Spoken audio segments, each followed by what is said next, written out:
Comprendre l'incompréhensible. Si vous ne savez pas quoi répondre quand on vous parle de comprendre la menace de l'Iran, cette vidéo est faite pour vous. Pendant des semaines, une question est revenue partout. Pourquoi Donald Trump voulait-il à tout prix négocier avec l'Iran? En Israël, beaucoup ont eu le sentiment d'une trahison. Comment celui qui avait tant fait pour l'État hébreu pouvait-il tendre la main au régime qui promet sa destruction depuis plus de 40 ans? Pour comprendre ces stratégies, il fallait accepter de regarder plus loin que les apparences.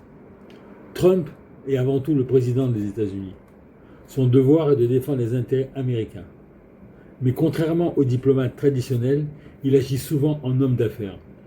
Il laisse son interlocuteur se dévoiler avant d'agir.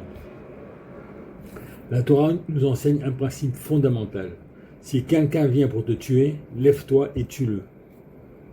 Ce n'est pas une glorification de la guerre, mais le rappel qu'on ne peut pas ignorer une menace lorsqu'elle est clairement annoncée.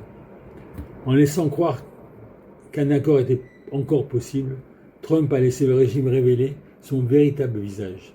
Au lieu de choisir l'apaisement, Téhéran s'est proclamé vainqueur, a multiplié les exigences, poursuivi son soutien à des organisations armées et continué à menacer aussi bien Israël que les États-Unis.